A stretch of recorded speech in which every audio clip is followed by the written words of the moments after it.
MTTB Music Podcast.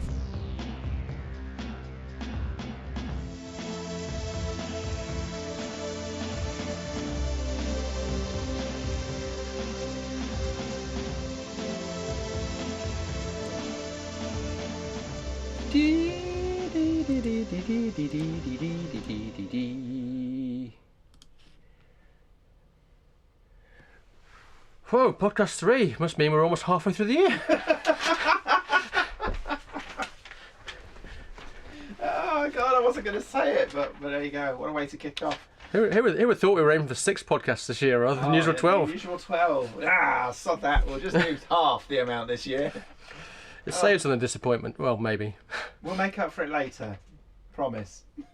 In the summer, when there's nothing to do apart from sit in a small, cramped room with no air. At least it's cooler now. Yeah, I probably should get opened the window, but never You mind. probably should have done. Never mind. Anyway, we are back after however many weeks. Actually, it's not been that long. No, there was a longer period between the first two, wasn't there? Yeah. So, up this evening, we have the Manic Street Preachers' Resistance is Futile, Mary Chapin Carpenter, Sometimes Just the Sky, Eels, The Deconstruction, Juliana Hatfield sings Olivia Newton-John, and which is quite literally what it sounds like, Shaggy Sting, 44876, and Kacey Musgraves' Golden Hour. So, we will start with the Manic Street Preachers. I think we have reviewed at least one Manic's album before, I seem to recall. Yeah. So, is Resistance futile? It's going to be another one of those reviews, isn't it, where I sort of say things about the Manic Street Preachers and then wait a few years and then say the same things. Spoiler alert. Yeah. Yeah. One of the reasons why I didn't go and look at our previous one, because I was worried that I might have written some of the notes I may have made might have been repeated of what I said last time. It's I wonder which album you were going to kick off with, actually. I did toy with the running order. Yes, I can tell you've toyed, but it's probably good to get this one out of the way. Okay, let's. This is a good album. I actually like it. I think it's a good Manic Street Preachers album overall. Again, it'll probably go in one ear and out the other. I don't think it's going to last with me, if that makes sense. Yes. Certainly the last album reviewed, however many years ago that was, I probably had a very similar listening experience. That is to say, put the album on, really enjoyed it, took the album off, can't really... Never listened to it again. Never listened to it again. Can't really recall much of what happened in the intervening 46 minutes and 9 seconds. But that having said, you know, it's got all the classic Manic's tropes. If you're a Manic's fan, you've got your socialist poetry in there. Yeah. Yeah. You've got your duet with a female songstress. Yeah, I'm not sure what that is actually. I meant to look that up. It doesn't matter. And you've got your song dedicated to a photographer. This is true. I hadn't even thought about that. Although I did think about it. Earlier on. I listened to this album this morning on the way to work for whatever it was, the third listen, and the thing where there's the camera shutter thing going on. I actually kind of thought, oh, it's Kevin again.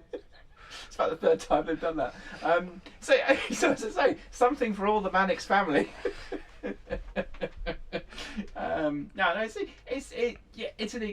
It's an enjoyable album.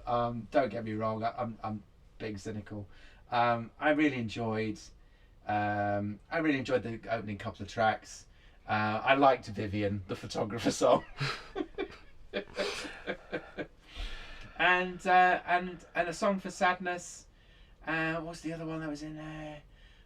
Something about an island. They often sing about islands as well. They do. I also enjoyed that. So overall, a solid Manic's album. One for the fans. Can't imagine it'll attract too many new listeners, but the odd bloke watching Late Night Jules might enjoy it. Yeah, I probably enjoyed it less. I mean, as you say, it is. As soon as it starts, you know what you're getting because it's that whole Manic's strings orchestration thing kicking in, as heard on quite literally every Manic's album, barring the first 2 or 3. Yeah. Wasn't much strings on Holy Bible. No. Yes, I think it kind of started with the Design for Life. Really, it's where this orchestration and string stuff and started. It's never left. It's never left, and I have to confess, it's starting to wear on me now. And because of that, it meant the album as a whole left me with a bit of a Manics by numbers feeling. Partly summed up in what you said, actually, even though you clearly liked it more than I did. Which I'll say is not to say that there aren't decent songs on there. I like International Blue and Distant Colours particularly.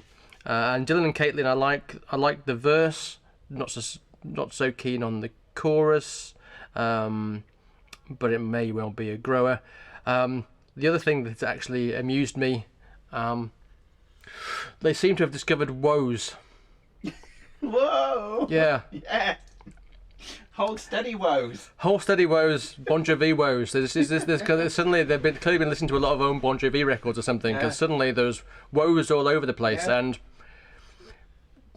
the Manics don't really do woes. I'm sorry. It's woeful. Hey, from Tish.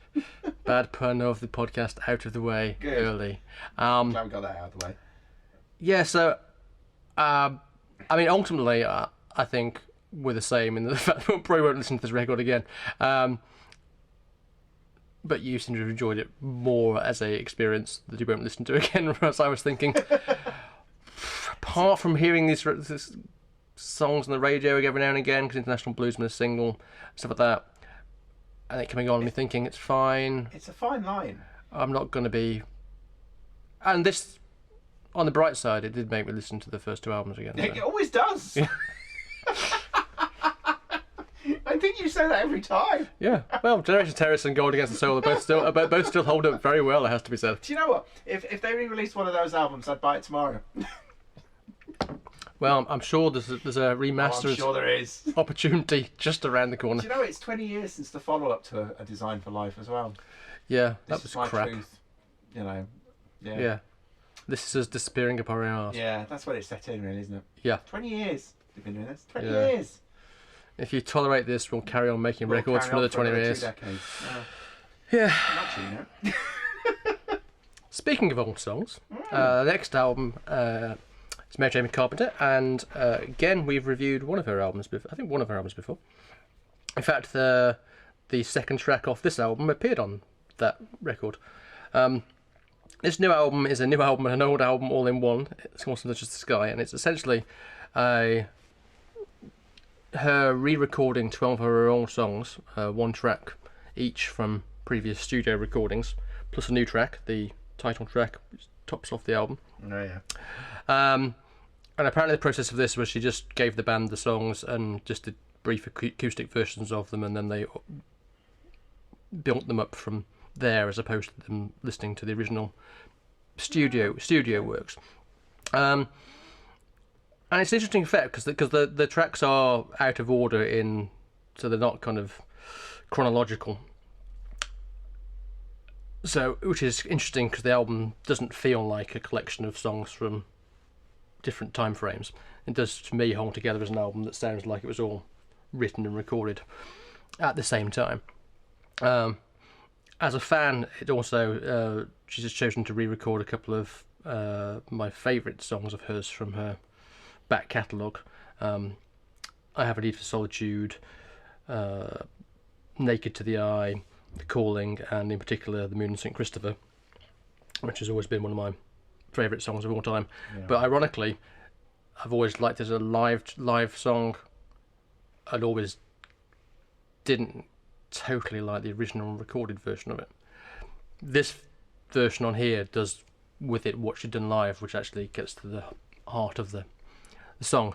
Very much a more folky leaning sound as opposed to the country sound that certainly a lot of these songs had in their original format. Although, ironically, the song Naked to the Eye was actually quite a poppy song originally, and on this album it takes on a more country inflected sound. The one new track, Sometimes Just the Sky at the end, I think is a really good song. Fits in quite nicely. Overall, I think it's that song. If you're already a fan of Mary Chapin Carpenters and you're familiar with some of these songs, I think you're going to like the album. If you're not, I think if you just heard it, either songs individually or the album for the first time, I think it would actually be quite a good introduction to her oeuvre, if you like. And why I also like it is because, particularly on the older material, that you have that joy of hearing somebody who's kind of 20, 30 years on from when some of these songs were originally recorded, and you've got that change of voice that you always get in artists as they get older, and particularly with her, the vocal tone has certainly got kind of deeper and warmer, and has that kind of mellifluous kind of quality to it. So thumbs up for me. Yeah, I have to say, listening to your review actually has sort of brought a few things into perspective. It's a very good, solid record, and I mean that in the nicest way. It's a real album of craft, a real sort of heartfelt record, and thinking about how the songs have come together. It's an interesting approach to take, to actually just strip it all back and then build them back up again, because it gives the album a uniformity that you don't often get with, say, a greatest hits. Yes. You know, even if you get a live band in to re-record your greatest hits, you don't get that sort of uniformity that this album clearly has. It's musically, I found it very gentle for the most part. It is very gentle. Yes. Very gentle, very low, very soft, sort of prodding album. But again, as with all the songs, I think we reviewed one of her albums before, lyrically very sharp. Yes. Very, very I like the song The Moon and St. Christopher. I prefer the song This Shirt. This Shirt's a great song. Yeah, which is a great song, and it again, great sort of really, I can't decide, it's either an allegory or it's actually a literal shirt. But it works both ways. It does work both ways, yes. And it's a really good sort of story of a life lived and lived in, which is, you know, one of her strengths as a songwriter. So yeah, no, I really enjoyed this as well. Yeah, that's. Okay, speaking of people that are known for strip that back and re-record it. No. Songwriting, we have Marquis with Eels. Yes. And the umpteenth album from Eels. Yes, the Deconstruction. Well, their first album, I think, for about 4 or 5 years. Wow, because I was trying to think back. We've reviewed their albums before. He did that trilogy. Yes. Of sort of vaguely connected albums over a couple of years. Yeah, wasn't the last one called the reinvention of Mark Everett or whatever it is. Yeah. Whatever. We're not reviewing those, so. No, we're reviewing this one. We're reviewing the Deconstruction. Deconstruction. Deconstruct, Pete. Deconstruct. I really like this album. Yeah? Yeah. I thought it was a great album. Got it? No, that deconstructed my review. See how I did that? You got to put the rest of the pieces together in your own imagination. This harks back to classic Eels territory. As I say, we've had a few experiments over the years. We have indeed. Without ever losing track of what a solid Eels album looks like, but this actually is. It harks back to some of the earlier Eels records, to some of the really enjoyable Eels records, and we often sort of make this point of moving forward and sort of evolving, but actually there's something quite nice about this, putting this on and it sounding the same, which goes completely against what I said a few minutes ago about the Manic Street Preachers. I appreciate. If you re-listen to any of our podcasts, go and listen to our podcast.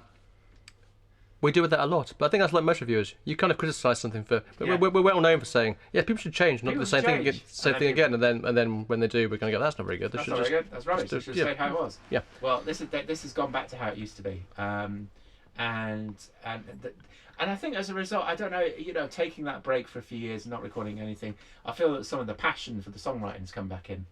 I'm not going to pick out any particular tracks from this one, because for me it was a delightful listen all the way through. But just for you, Scott, as a nod and a joke, I will point out track 2 does sound like the potential Bond theme, and it had a very sort of Bondian chord change in there, which being only track 2 of the album immediately pricked up my ears. I was like, oh yes, Bone Dry. Yeah. One of my favourite tracks on the album. There you go. Yeah, it has to be said. Again, a bit like the Manic Spawn, I didn't like this as much as you did, which is not to say that I didn't like it. Although I'm still undecided ultimately which way I go. I agree with what you were saying about it. It has that familiarity of some of those older Eels records, certainly in the kind of drum and bass lines. And it's not drum and bass lines, it's drum and yeah, drum and bass. Yeah, the drum and bass lines, which drive the record, and then you get the kind of the quirky orchestration and bits of guitar coming in that are kind of adding texture and variation, I guess, to that key sound. And the good thing, and also the bad thing for me, is that key sound kind of runs through the whole album, which means that certainly in the mid part of the album for me, everything just kind of blurred into one. So the album started off really good with the Deconstruction, Bone Dry, and the Quandary, just going into the start of Premonition. And then for me, in all 3 listens that I did to it, I kind of lost the album a bit, and then it was only round about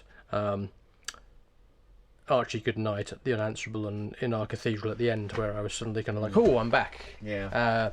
And I was back gripped again. Yeah. And that might just be because I still haven't given it enough time, or it might just be because, for whatever reason, that bit of the album just not going to work for me. I have no idea. But the first bit of the album and the last bit of the album are already good enough to make me know that it will be an album that I don't abandon at this point of the year, and it will be played again. So it will have time for those middle bits to Absolutely grab me. Yeah, I think this is the first album of this particular podcast I do feel I will return to as the year progresses. There you go. There you go.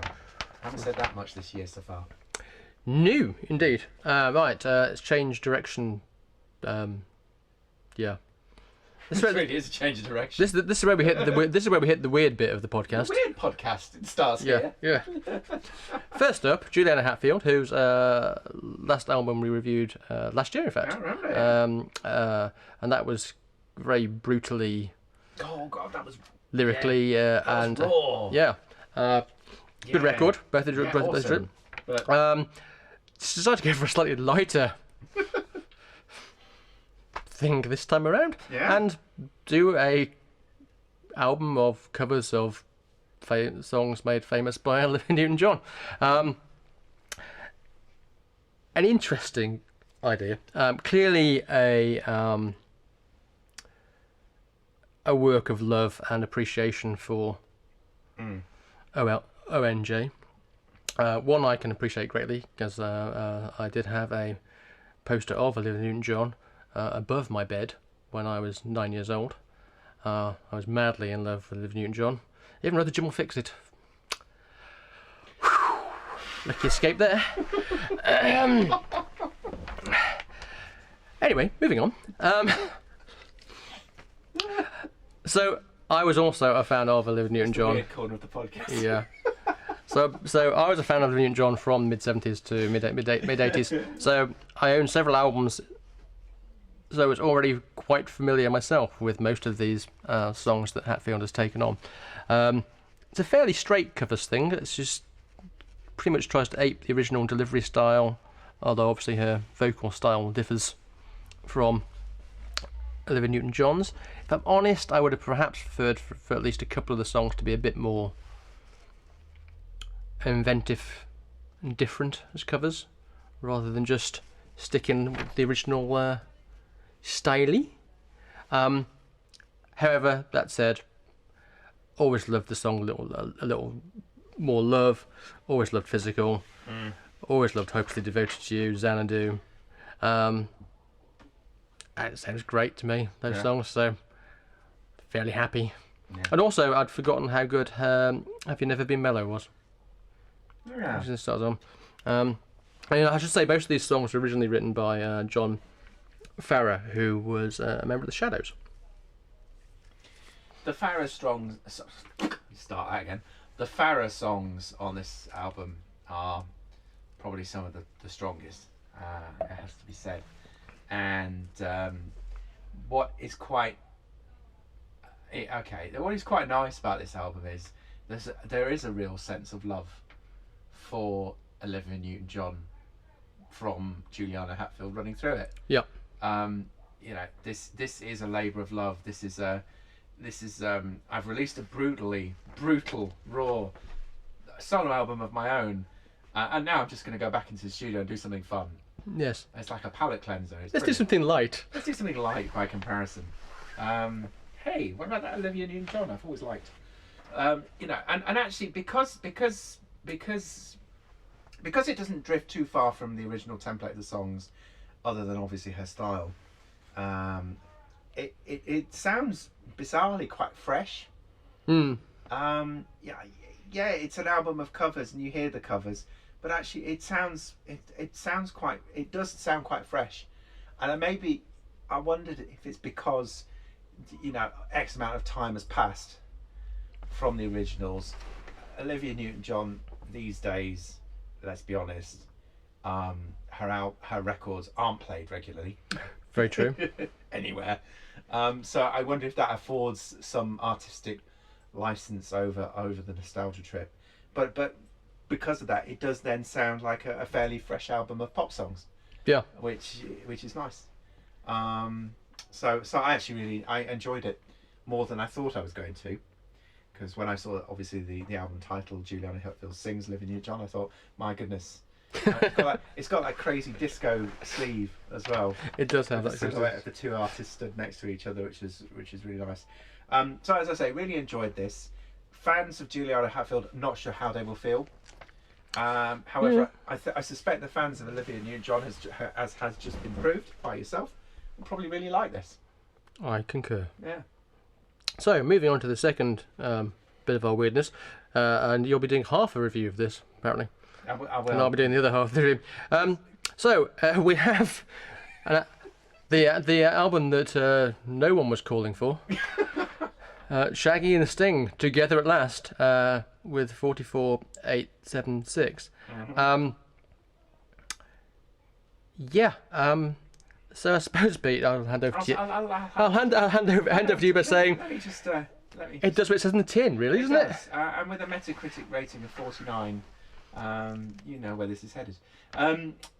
So compared to the previous album we just reviewed, here are two artists smashed together in something of a, I don't want to say car crash, but look, Sting's, the last album that we reviewed by Sting, The Ship, the rather excellent Ship. Yeah, he took a labour of love. He did a ridiculous northeast accent that sounded ridiculous even coming from a Geordie, and crafted this absolutely brilliant album of folk songs from a shipyard. Yeah. And he even had a good old Jimmy Nail on there as well. Jimmy Nail, Brian Johnson from AC/DC. Yeah, it was just they're all there, and it sounded like a really good laugh. He's trying to do the same thing with Shaggy, of all people. Yeah. And I beggars belief, this was the album that nobody was asking for or nobody wanted, and I can't even believe that these two artists sort of came together. I'm trying to think what warped bet did they have in the bar when they decided to record this? Yeah, they apparently met years ago, got on really well, and then bumped into each other again. And then I'm still not sure how the conversation came of, hey, do you want to make an album? But... Yeah, exactly. I mean, the opening track alone, it just sounds like a cry for help. Yes. well, they do that whole thanking each other thing. Yeah, hey, Shaggy. Hey, Sting. Like, no, not the call out shit. No, there's all this calling out shit and sort of silliness. Thankfully, if you can get past track one, I know what you're gonna say. Hold the review. If you can get past track one, things improve remarkably, but No, they do, to be fair. But it's a very low starting point. Yes. I have to say, track 4, "Gotta Get Back My Baby." One of the highlights on the I album. really enjoyed. It is one of the highlights I on the album. enjoyed that track. So what's frustrating is you throw Shaggy and Sting into the same studio, and you get a couple of tracks that actually do work. And you think, my goodness, the man's a genius. The men are geniuses. You know, they can actually work, and they are artists, and they can collaborate, and they can produce something that sounds really, really good momentarily. But the rest of this was just poor. And I'll be honest with you, I gave up after halfway. I've listened to it all. Only twice. I got through it twice. I didn't manage to get the third listen in. I got through it twice. It does do what it says in the tin, and it's, you know, in a way you can kind of understand the thinking behind it, because you know you have to go back to, if you go back to the early days of the Police with Roxanne and stuff like that. The Police and Sting particularly were heavily influenced by the whole reggae scene, stuff like that. So clearly he has that. See the love. Yeah. He has that love. Yeah. So you can see that. And they've come at this all guns blazing, thrown themselves into it wholeheartedly. It has to be said. But for me, generally speaking, it doesn't work for the most part. Partly because that kind of middling kind of reggae type pop thing has never been a big thing for me. But you are right. Got to Get Back My Baby. In fact, the song before it as well, Waiting for the Break of Day. Yeah. It's not too bad. The single, Don't Make Me Wait. So you've got 3 songs in a row there that are all perfectly fine. And there's a couple of tracks later on in the album. I'm trying to remember which ones they are. I think it's Sad Trombone, second last track. And there's another one, but I can't remember which one it was. Didn't make a note of it. Equally fine. But then there's some kind of sub UB40 type tosh in there. I know, sub UB40. And what's going on here? Oh, yeah.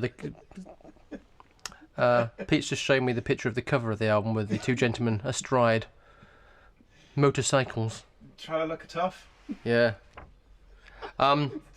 They're about to go out and tour together, so No. yeah. So you will be able to see Sting doing "Mr. Lover Lover," and other things. Get those tickets booked now.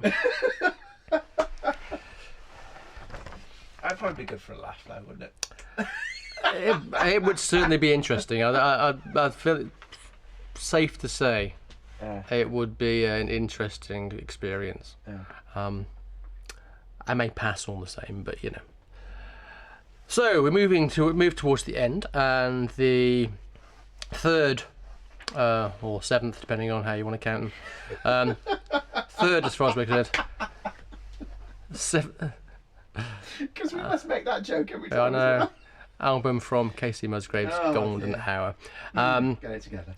People remember that Pageant Material was ranked 4th in our 2015 list of albums, beaten only by Jason Isbell, Something More Than Me, Natalie Prass's debut album, and of course Susan Sundford's 10 Love Songs. Oh, okay, that's fine. Yeah. I was wondering why it was so low at 4. Yeah. Yeah. And her debut album, as we're going to call it, even though it's whatever, Same Trailer, Different Park, came 2nd in 2013, only beaten by John Grant's Pale Green Ghosts. Again. And as an album that caused our very own Pete to say, it's very rare you get an album that changes your taste in music. So that's what we're talking about with Miss Musgraves. We're talking about somebody that was basically Pete's gateway drug into the world of country music. And as you know, if you've been a regular listener, we've liked quite a few country records since that first Hollowed album. Yeah. But anyway, I suppose the big question is, what if you're listening, you're probably thinking, can Kacey keep up the CTTB love? I can only say from my side of the room, absolutely, yes, she can. Before the album came out, people were going, oh, Kacey's going pop, blah, blah, blah, blah, blah, blah. There's some vocoder on it, there's a disco song, blah, blah, blah, blah, blah. Yeah, but no. this is still very much a country record. It's just she's decided not to limit herself to genre, really. The new co-writers and producers have, for me, expanded rather than abandoned the canvas set up by the previous 2 records. And yes, Oh What a World does kick off with some vocoder, and High Horse is a slice of disco, but neither to me feels misplaced in the context of the record. And let's face it, Dolly was angling out disco tunes decades ago, so it's nothing new in that sense. However, leaving that aside, what you get is a damn fine record. Starting with Slow Burn, which literally is a slow burn opener, with a beautiful line of "Born in a hurry, always late, haven't been early since '88." Perfect slice of kind of country acoustic music, followed by Fleetwood Macish, Lonely Weekend, and then into Butterflies, which we actually saw her play live last time we saw her. And from that point on, I was just, yeah, okay, I'm in. It's great. And from there, I was sucked in, happy as Larry, got to the end, went back to the start, put it on again, and I thought, yeah, this works. Definitely works. We're moving forward, progressing as an artist, not staying still, but we're not throwing baby out with the bathwater. We're not going to go, oh, I'm going to become Taylor Swift and kind of get rappers on and kind of just go doo, doo, doo. What was that Right Said Fred song I could cover? Dinky Dippy. Yeah, you could argue that some of the sass and cutting lyrical insight that was prevalent in the first 2 albums has gone to a certain extent, but then again, she's at a different point in her life and she's talking about different things. She's recently got married, and this album does reflect the breakup of her previous relationship and the starting of this one. And if you want great lyrics, just listen to the lyrics of Space Cowboy, which I think are genius. You know, just in the pun that's in the title itself is good enough for me on that one. And I think what you eventually get is a really strong set of songs delivered with charm and a likability that you just can't buy. And I think this is the album where Musgraves will become a household name. That's all I have to say. Agree with every word. If I was going to, because I feel I should now, play Devil's Advocate, which would make a great title for a Kacey Musgraves song, I think. Yes. I would say that obviously the pacing is much slower on this album. I'm not convinced it does have the pop ability that everyone's saying, and I like that. I like the fact that it isn't a rip-roaring, commercially sounding album. It is more mellow. Yes. Absolutely right. It lacks some of the sass, and I must say, I like previous Kacey albums because of the sass. So I feel that that's missing, but it makes up for it elsewhere, and it makes up for it elsewhere with tracks like Space Cowboy, with the disco on High Horse, Yeah. and with a few other references scattered throughout the album to various things that she's been going through or writing around or writing about. It's it's a trade. It's a trade. You lose something of the first couple of albums that we're counting as the first couple of albums, but you get something else that's more, which I think will be more rewarding in time. Yes. So as I say, playing Devil's Advocate, the 8th album by Kacey Musgraves. You heard it here first. That I would say that, but actually, this is very much a progression, and one hopes it does sort of make her a household name. Not a little part of me's not so sure, but Yeah. but yeah, fully deserved nevertheless. It's certainly been a best-selling album already. Has it now? Yeah. Really? Yeah. There you go. Even- Hit the scene, folks. Even in the U of K. Even in the U of K. Brilliant. Well, that's great. Right. So, That's it for now. Obviously, some of you are probably thinking, What's our favourite record? well, apart from that, we're thinking, weren't we promised some Plan B or something in this podcast? Yeah, but his album didn't come out in time, so sorry. So we resorted to Plan C. Yeah, that's why Shaggy Sting had to be bumped up the running order. Oh, Plan B. We might get to Plan B next podcast, or we might not. Who knows? Possibly some Ashley Monroe as well. It's been more country. Yeah. New latest album out, and also Natalie Prass's new album is meant to be due out imminently as well. So Awesome. maybe some Prass action as well. Though I think she has gone a bit disco. Ah, Prass has gone disco. Interesting.